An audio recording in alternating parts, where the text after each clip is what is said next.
नमस्कार, स्वागत है आपका न्यूज 7 भारत में। वर्तमान में भारत की स्थिति और अवस्था देखकर मुझे बोधि धर्मन की याद आ गई कि बोधि धर्मन ने जो टेक्निक का इजाद किया था मार्शल आर्ट का, अगर वह भारत के लोगों के पास रहती या जिस तरीके से सशक्त मार्शल्स का निर्माण वो करते थे अगर वो रहती, तो मूल निवासियों पर, भारत के लोगों पर इतनी विपत्ति नहीं हो। तथागत बुद्ध का क्रांतिकारी धम्म ही शक्तिशाली राष्ट्र तथा मार्शल कौम का निर्माण करता है। कुछ लोगों का यह मानना है कि बौद्ध धर्म अहिंसक धर्म है।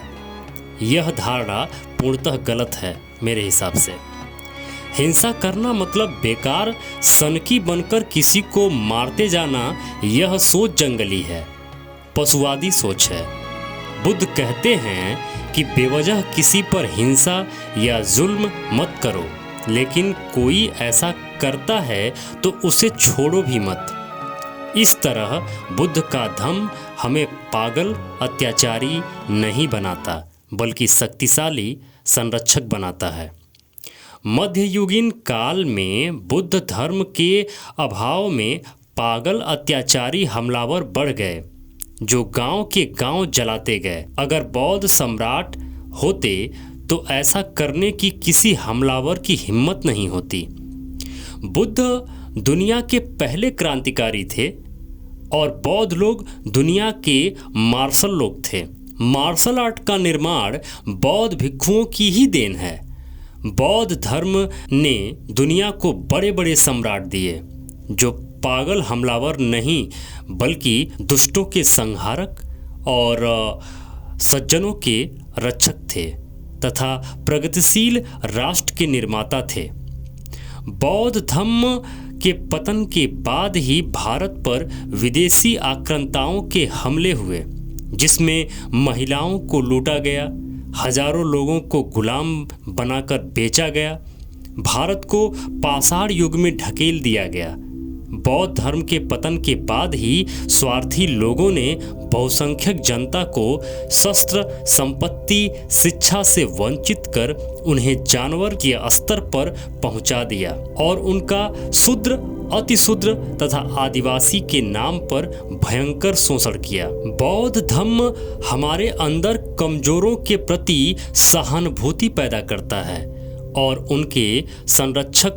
उनका संरक्षक बनाता है, जिससे बहुसंख्यक कमजोर तबका राजाओं का समर्थक बनकर उन्हें शक्तिशाली बनाता है। बौद्ध धर्म के पतन के बाद ब्राह्मणवादी राजा जनता पर भयंकर शोषण करने लगे और इस तरह शोषण के कारण बहुसंख्यक समुदाय राजाओं के विरोध में होता था, जिसके कारण राजा कमजोर होता था और बाहरी आक्रांताओं का विरोध नहीं कर पाता था। प्लासी के युद्ध में 500 ब्रिटिशों के खिलाफ नवाब के 2000 सैनिक थे और यह लड़ाई देखने के लिए 2 लाख लोग जमा हुए थे, जिन्हें शूद्र, अतिशूद्र होने के कारण लड़ने का अधिकार नहीं था।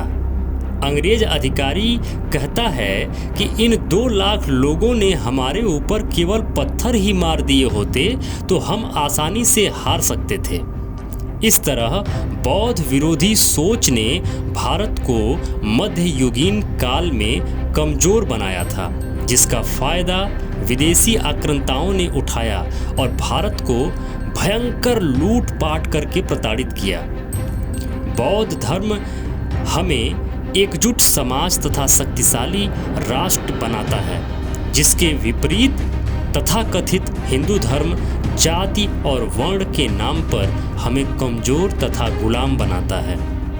दुनिया में आज भी चीन, जापान, ताइवान, कोरिया, वियतनाम जैसे शक्तिशाली बौद्ध राष्ट्र हैं, जिनसे दुनिया के देश डरते हैं। समानता, बंधुता, न्याय, मानवता पर आधारित शक्ति संपन्न राष्ट्र निर्माण के लिए क्रांतिकारी बुद्ध और उनका क्रांतिकारी धम्म ही सबसे बेहतर मार्ग है।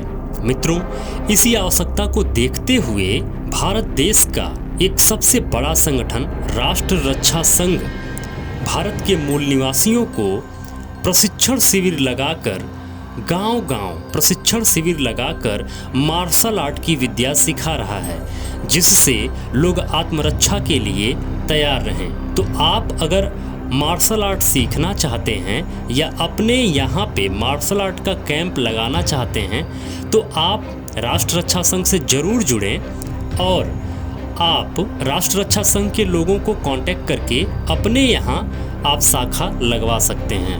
आप जब उन लोगों से संपर्क करेंगे तो वो लोग आपको बता देंगे कि किस तरीके से आपको क्या करना है। आगे बढ़ते हैं। मार्शल आर्ट के जनक एक भारतीय बोधि धर्मन हैं जो भारत के बाहर पूजे जाते हैं। भारत के महान विभूतियाँ, लेकिन हम सब अनजान हैं, है ना।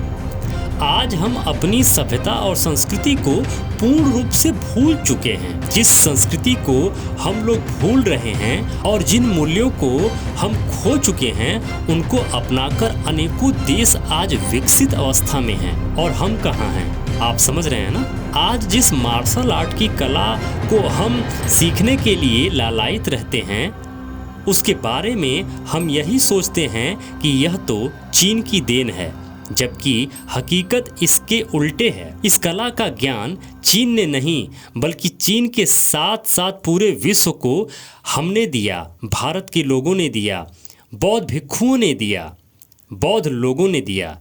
लेकिन विडंबना यह है कि इस विद्या के जन्मदाता का नाम ही आज बहुत सारे लोग तो सुने ही नहीं हैं। पश्चिम और दुनिया के अन्य देशों में मार्शल आर्ट को चर्चित करने का श्रेय काफ़ी हद तक ब्रूस ली को दिया जाता है।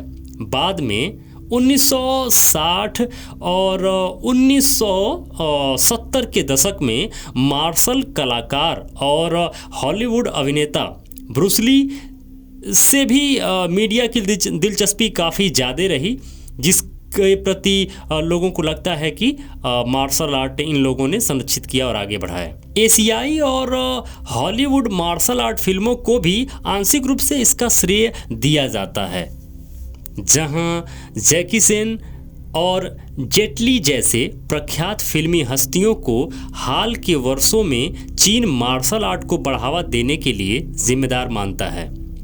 मार्शल आर्ट में सबसे अच्छी विद्या मानी जाती है कुंग-फू और इसको सिखाने का सबसे अच्छा विद्यालय माना जाता है चीन में स्थित शाओलिन मंदिर। आपको यह जानकर बेहद आश्चर्य होगा कि इस विद्यालय की आधारशिला रखने वाले और चीन को इस कला का ज्ञान देने वाले भारतीय थे। उस भारतीय का नाम था बोधि धर्मन। 550 ईस्वी दक्षिण भारत के पल्लव वंश के राजकुमार बोधि धर्मन, जिन्हें धरुमा नाम से भी पुकारा गया, नाम के भिक्षु बन गए थे। बोधि धर्मन आत्मरक्षा कला के अलावा एक महान चिकित्सक भी थे। उन्होंने अपने ग्रंथ में डीएनए के माध्यम से बीमारियों को ठीक करने की विधि के बारे में भी आज से लगभग 1600 साल पहले बता दिया था। यकीन है आपको? यह तो उनकी किताबों में आज भी लिखा हुआ है कि डीएनए के आधार पे बीमारियों का इलाज करने के लिए 1600 साल पहले ही उन्होंने इस चीज़ को इजाद किया था। बोधि धर्मन के माध्यम से ही चीन, जापान, कोरिया में बौद्ध धर्म का विस्तार हुआ था। 520 से 526 ईस्वी में चीन जाकर उन्होंने चीन में ध्यान संप्रदाय की नींव रखी थी, जिसे च्यान या झेन कहते हैं। ओशो रजनीश ने बोधि धर्मन के बारे में बहुत कुछ कहा है। माना जाता है कि यह भिक्षु दक्षिण भारत के कांचीपुरम के राजा सुगंध के तीसरे पुत्र थे। बौद्ध धर्म के ज्ञान को भगवान बुद्ध ने महाकश्यप से कहा। महाकश्यप ने आनंद से, और इस तरह यह ज्ञान चलकर आगे बोधि धर्मन तक आया। बोधि धर्मन उस ज्ञान व गुरु शिष्य की परंपरा के 28वें गुरु थे। कितना? 28वें गुरु थे बोधि धर्मन। उत्तरी चीन के तत्कालिक राजा बूती बोधि धर्मन से प्रभावित थे। बूती के निमंत्रण पर बोधि धर्मन की उनसे नानकिंग में भेंट हुई। यहीं पर 9 वर्ष तक रहते हुए बोधिधर्मन ने ध्यान का प्रचार प्रसार किया। माना जाता है कि बोधिधर्म जब तक चीन में रहे मौन ही रहे और मौन रहकर ही उन्होंने ध्यान संप्रदाय की स्थापना की। आपको इस विरासत को पहचानना होगा, आपको इस विरासत को जानना होगा। यह आपकी विरासत है और आपको खुद ही नहीं पता है कि आपके पूर्वज कितने महान रहे हैं। आपकी विरासत को लगातार चोरी किया जा रहा है, कन्वर्ट किया जा रहा है, गलत प्रचारित किया जा रहा है। समय है अपनी विरासत को बचाने का, अपनी विरासत को समझने का और अपने आने वाली पीढ़ियों के लिए एक स्वर्णिम भारत और सुखमय भारत के निर्माण का। तो आप जहां भी हों, जैसे भी हों, इस देश में हो या अन्य देश में हो, राष्ट्र रक्षा संघ के साथ आप जुड़ जाएं। और अगर आप चाहते हैं कि इसी तरीके से हम इस मिशन के लिए कार्य करते रहें तो आप स्क्रीन पे लगा हुआ स्कैनर है, इसको स्कैन करके आपसे प्लीज़ निवेदन है कि डोनेशन ज़रूर करें और हमें लाइक करें। वीडियो को लाइक करेंगे तो वीडियो को ज़्यादा से ज़्यादा रीच मिलेगा और लोगों तक वीडियो पहुंचेगा, जिससे ये मिशन और जल्दी कामयाब हो पाएगा। और मेरे मित्रों, कम से कम इतना तो कर सकते हैं ना कि आज भी जो बौद्धिस्ट अंधभक्त बने हुए हैं, पाखंडवाद से पीड़ित हैं, यह सारी जानकारियां जब उन तक जाएंगी, वह सुनेंगे, वह देखेंगे, वह जानेंगे कि एक्चुअल वह किस समुदाय से आते हैं, किस वंश से आते हैं, किस खानदान से आते हैं, इतनी महान विरासत के वारिस हैं वो, तो मुझे पक्का विश्वास है वह पाखंडवाद को लात मार देंगे। आपकी जिम्मेदारी क्या है? आपकी जिम्मेदारी ये है कि इस वीडियो को या इस चैनल के अन्य वीडियोज को जितना ज़्यादा हो सके अन्य मित्रों में शेयर करिए। कम से कम अपने कर्तव्य का पालन करिए। और मेरे मित्रों, जो भी मित्र अभी तक इस चैनल को सब्सक्राइब नहीं किए हैं तो सब्सक्राइब कर लीजिए, जिससे आपको कंटिन्यू वीडियो देखने को मिलेगा। अगर आप अभी तक इस चैनल पे बने हुए हैं, वीडियोज देख रहे हैं, तो मेरे मित्रों आपको बहुत बहुत साधुवाद, बहुत बहुत धन्यवाद। नमो बुद्धाय। जय भारत।